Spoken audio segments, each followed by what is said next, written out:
let's start by looking at the real estate opportunity in Africa and setting the scene. So to do this and to build on last year, I would like to welcome both Marcel and Nelly to join us on stage. Big round of applause as they make their way up.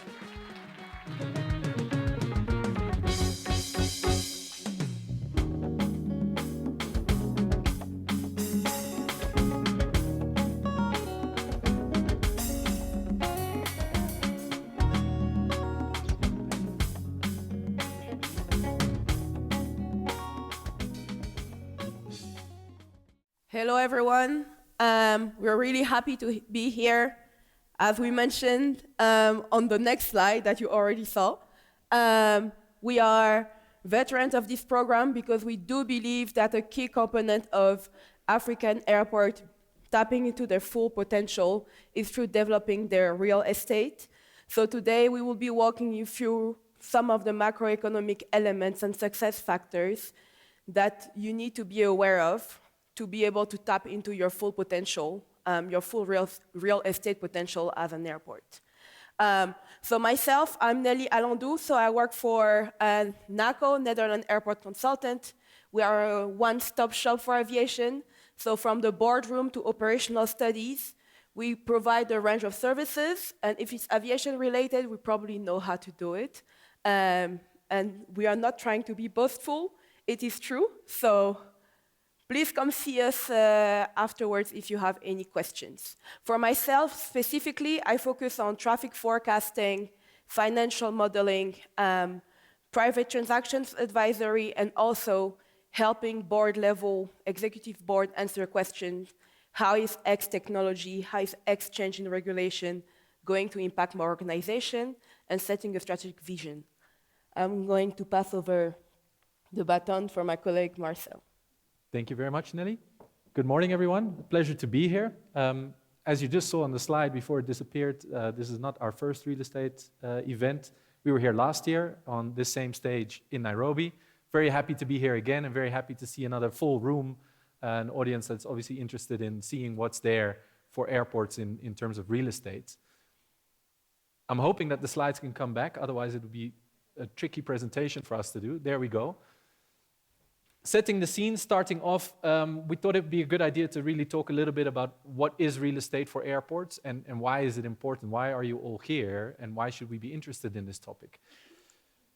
So to answer this question, we figured Elon Musk says AI is already smarter than me. It's probably soon smarter than all of us together. So who better to ask this question than an AI? So we asked Microsoft Copilot, and it came up with this answer. I'm not going to read the whole thing to you, but I do think that it's a pretty solid answer. It talks about airport real estate relating to the development and management of properties located on or near airport grounds, including a variety of commercial developments like hotels, offices, shopping centers, tourist attractions, research campuses, and more. The importance includes revenue generation, economic growth, connectivity and convenience, infrastructure development, and it plays a vital role in economic development of airport regions and contributes significantly to financial sustainability of airports. I think Elon Musk is right. That's a pretty solid answer. I don't have much to add to this. I think AI is taking over. Thank you for coming. This is the end of our presentation. Not really. I think we still have value to add, even in this age of AI. There's a few points on this that I would like to pick up on and elaborate on. Non-aeronautical revenue is a key word here. John already mentioned it. The idea for this event came about during the pandemic to say, how can we make airports more resilient? And what role can real estate play in doing so? And the AI also picked up on it in the end, saying it's a significant factor in the financial sustainability of airports. This is why you as airports are here and are interested in this topic, I believe. So to go into this a little bit more in terms of numbers, this is a familiar picture for many of us, and definitely those of you who saw our presentation last year. African airports rely heavily on aeronautical revenue. In fact, less than 30% of revenues come from non-aeronautical sources. If we dive into those non-aeronautical revenues, we see that only 7% of total revenue comes from real estate. This is not a lot, and in fact, it is well below the world average and particularly lagging behind leading regions that have done very well in developing real estate at airports. Picking up on what John said about the opportunity for non-aeronautical revenue to support the aeronautical business is very clear in this picture. African airports make a lot less money per passenger on non-aeronautical revenue than the world average. The world average being about just over $8.50 per passenger. African airports are sitting at just over $6 per passenger, non-aeronautical revenue. What this means is that they rely much more on the revenue from aeronautical sources than the average of just over $12.50 worldwide.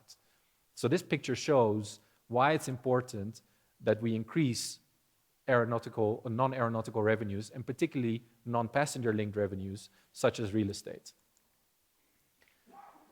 So that's the why. Why are we here? Why are we interested in this topic? Now we can talk a bit about the how. How do we go about developing this real estate?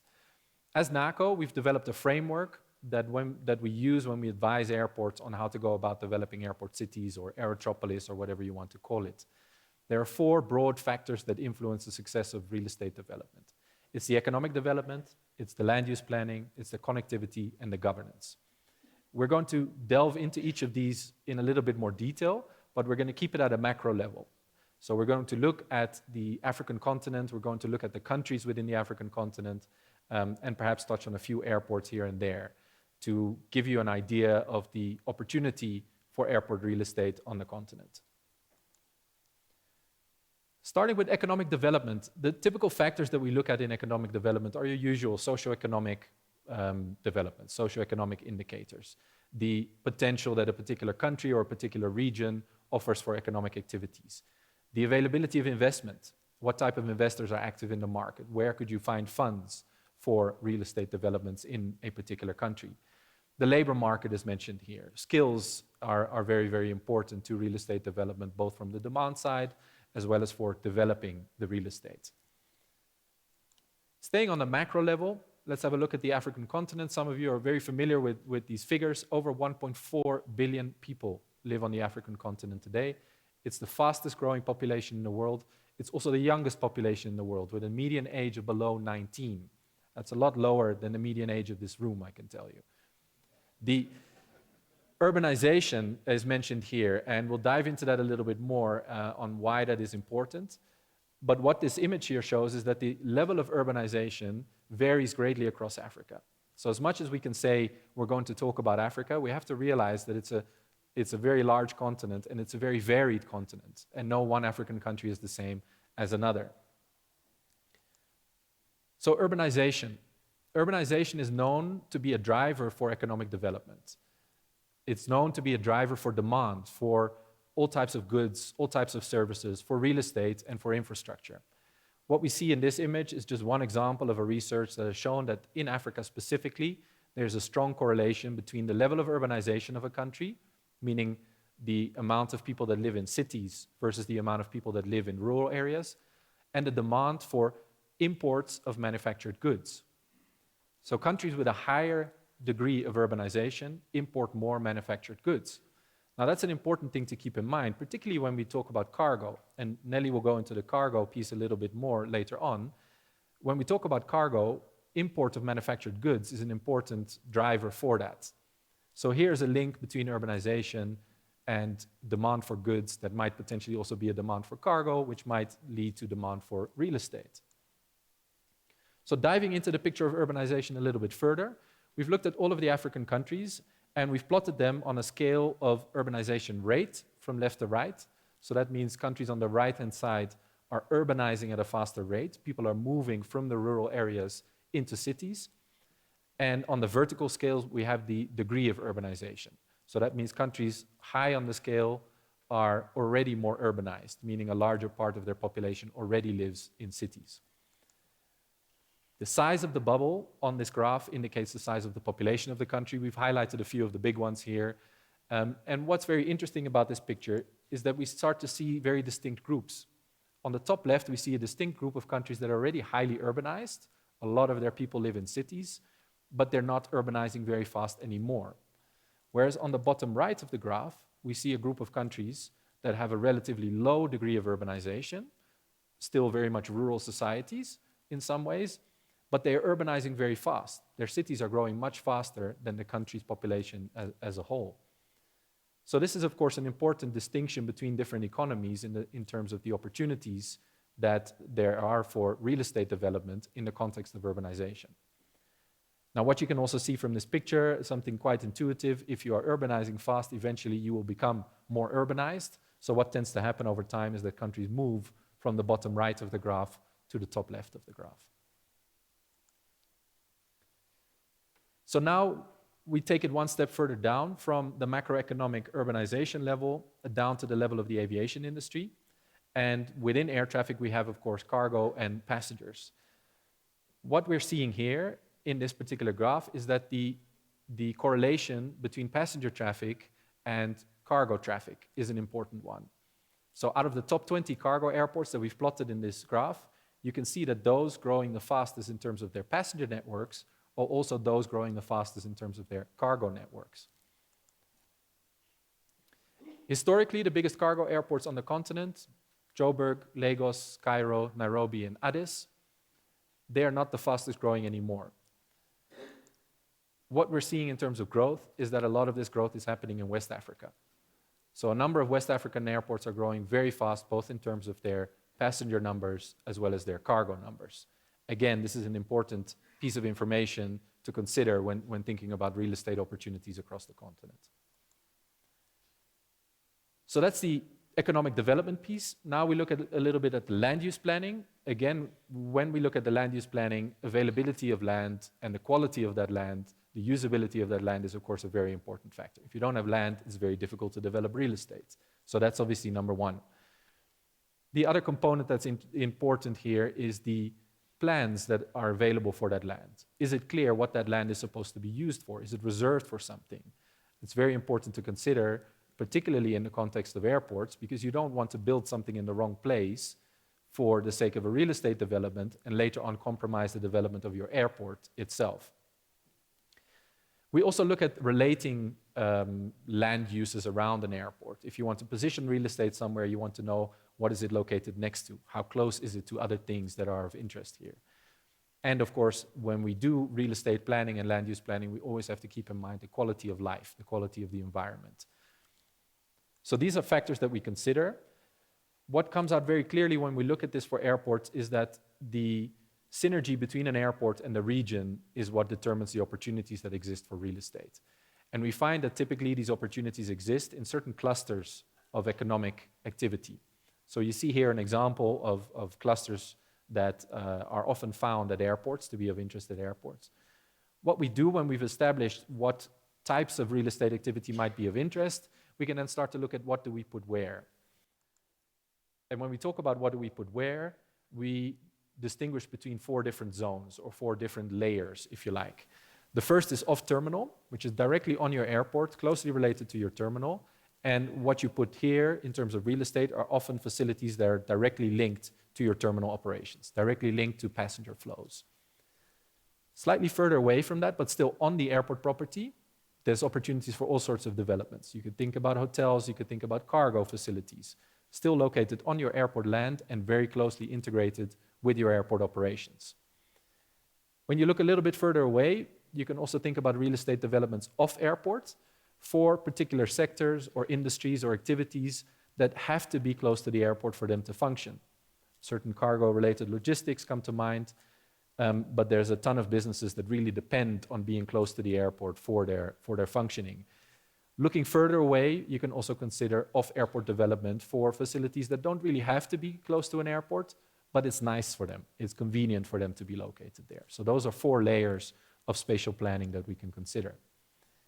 We'll quickly take you through a case study. We, in fact, had 3 case studies in these slides, but I see already in terms of time, I'm glad we cut it down to 1, and I'll take you through this one very quickly. It's a particularly interesting one. It's Johannesburg. I live in Johannesburg, so it's nice for me to talk about it. The interesting thing about Johannesburg is it's part of the Gauteng province, which is really the heart of the South African economy, and in some ways, the Southern African economy. It consists of a number of business centers, including the Johannesburg CBD, the new CBD of Sandton, Midrand and the Waterfall development, as well as Pretoria. There are many more, but for simplicity, these are the 4 that we've highlighted here. What's also interesting is that Johannesburg is not located at a port or at a river. but it's still very much an economic and transportation node connected to a number of other ports and economic centers in the region. So it's directly linked to Durban and Cape Town via highways, but also to Eswatini and Maputo. From the north, directly linked to Polokwane and Zimbabwe, and from the west, from Botswana. We'll see why this is important when we zoom into the two airports that we've highlighted here. The one being OR Tambo International Airport, JMB, the other one being Lanseria International Airport, HLA. We zoom into JMB, we see it's closely located to Johannesburg CBD as well as to Sandton, and that it's very much at the confluence of a number of these big roads, a number of these connecting highways. And what this image shows you is that the blue shaded areas, which is the built up area of non-residential real estate, so that's things like logistics, things like manufacturing, things like commerce, they're very much concentrated around the airport, very much linked to the airport and to the road system around it. When we look at the other airport, Lanseria, it's located a similar distance away from the main business centers, but you see it's not as densely connected with roads and not as densely populated with non-residential real estate. The airport is a secondary airport to the city. It has a much smaller route network. It has a much smaller cargo footprint, although we know that there are developments underway to improve on that. But you see very clearly that the non-residential real estate in that area is still at early development stages. That was the land use planning piece. We now get into the connectivity piece, and I'll hand you back over to Nelly. Thank you, Marcel. So over the last few slides, Marcel focused on one element that also feeds into the connectivity element of what we consider as success factors for airport real estate development. That was the landside accessibility. Across airports, what we see also driving cargo activity, air cargo activity at airports, is also the centrality function of the airport. Is it a hub? Is it well connected? And that goes back to the relation and the synergies between cargo potential and passenger activity. So that's one element that we are going to look at. The second element that we also take into account is the logistics element. What's the quality of the logistics in the area that you're operating in?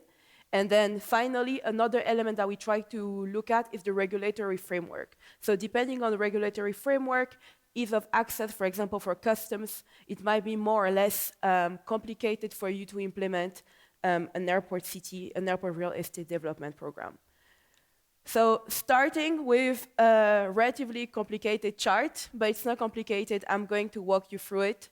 So the goal of this chart is to gauge and measure the connectivity of within the African continent and from the African continent to the rest of the world. So everything relating to traffic within the African continent is referred to as intra-regional, and anything related to activity outside of the continent is referred to as extra-regional. So what you see is that you see a comparison of 2013 annual departures by airport to 2023 annual departures by airport. And what you see is that you see the usual suspects. So you see Joburg, you see Nairobi in terms of airports with that established connectivity, whether we're looking at the African market or the rest of the world. You also see that a number of airports are actually growing quite fast. So you have Zanzibar 10 years ago that didn't meet the threshold of having more than 15,000 annual passengers and annual flights within the continent, but now meets that threshold.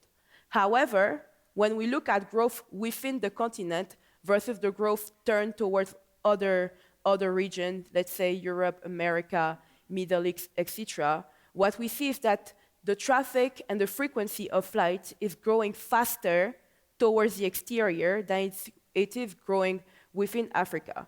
This is important to mention because later on we are going to talk about the African continental free trade area, and this is one of the elements and challenges that it aims to solve by making intra-regional activity easier to occur. So there is potential to be tapped there in terms of intra-regional activity, but we are not yet there. The second element that we look at is the logistic performance. So how are we doing in terms of logistics, quality of logistics infrastructure, operations, provider, etc. So to compare multiple countries to one another, the World Bank came up with a framework that looks at different factors. So it looks at customs processes, competitive pricing, timeliness, delivery, availability of tracking services.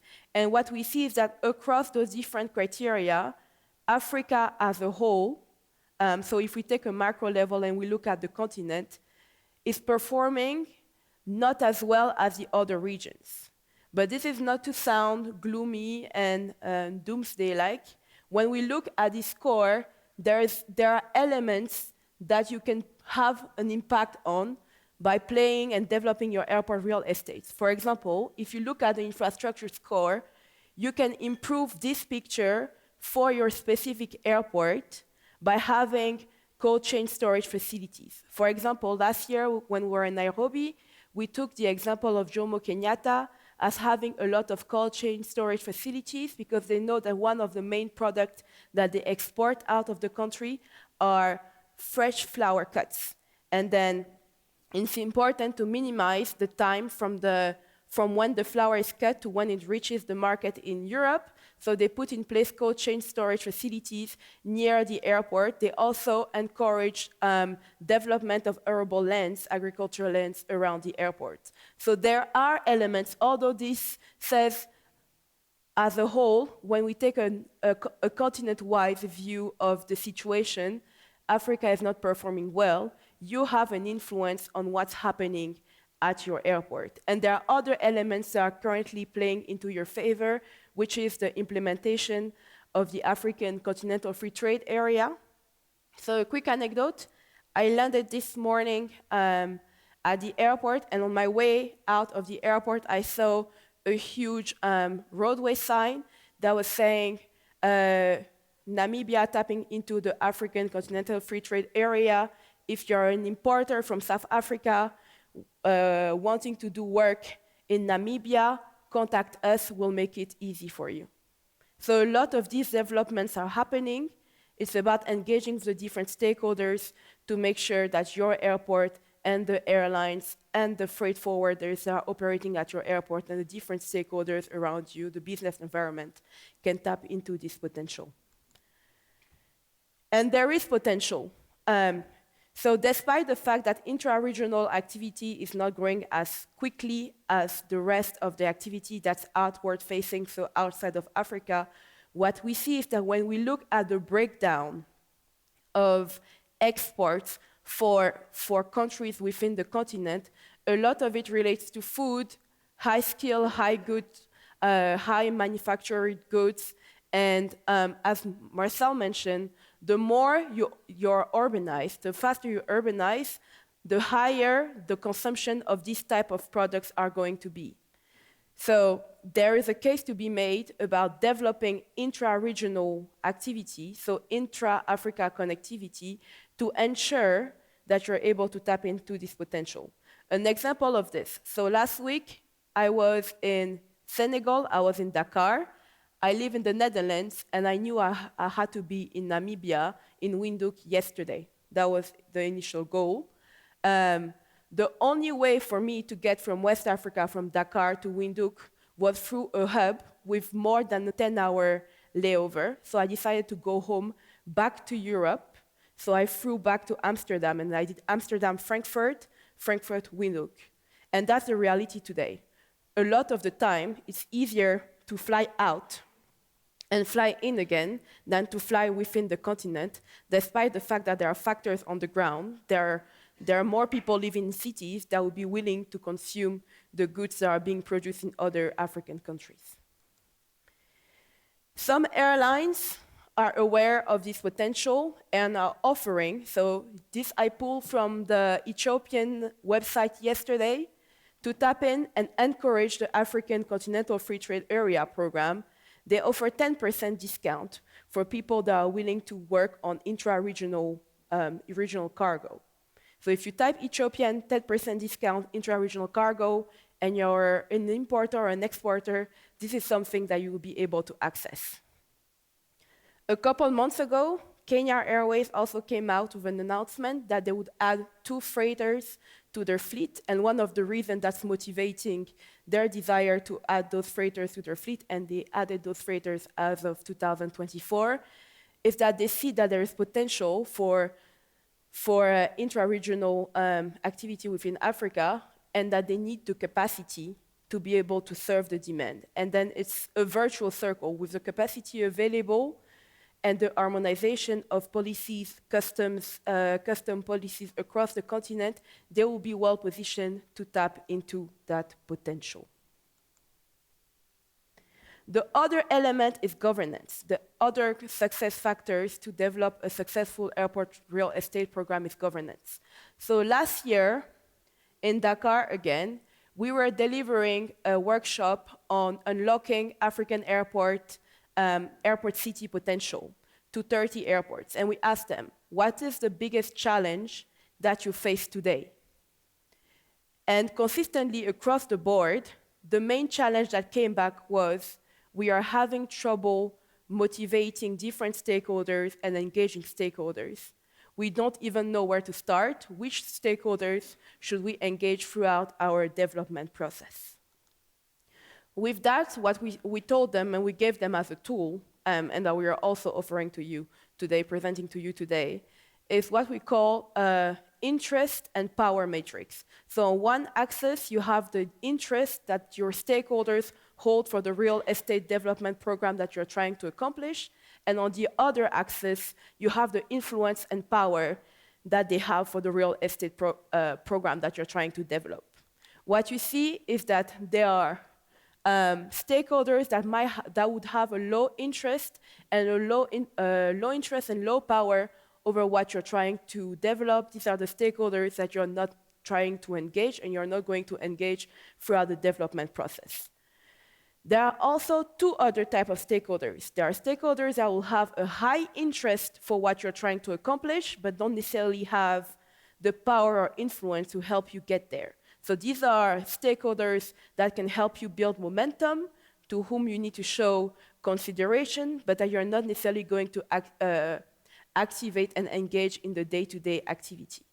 And then secondly, you have stakeholders that have a high power, high influence about what you're trying to accomplish. So they could say one thing, and your development gets halted from the one day to the next, but they have no interest in supporting what you're trying to develop.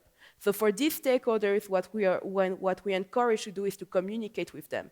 Make sure that at every single step throughout the process, they know what you're doing and you have their buy-in, even though you're not engaging them in the day-to-day activity.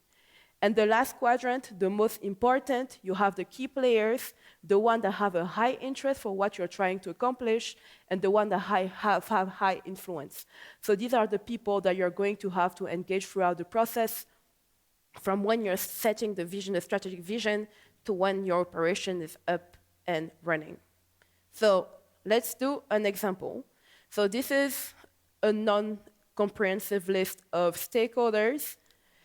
And then, as an airport, you place them in the different quadrants. For your airport, this picture is going to look very different. And what this allows you is to already start setting up working groups that you're going to work around as part of your development, your real estate development structure. So, from the perspective of your internal stakeholders, the one that you identified as key players, you're going to want to implement an implementation unit.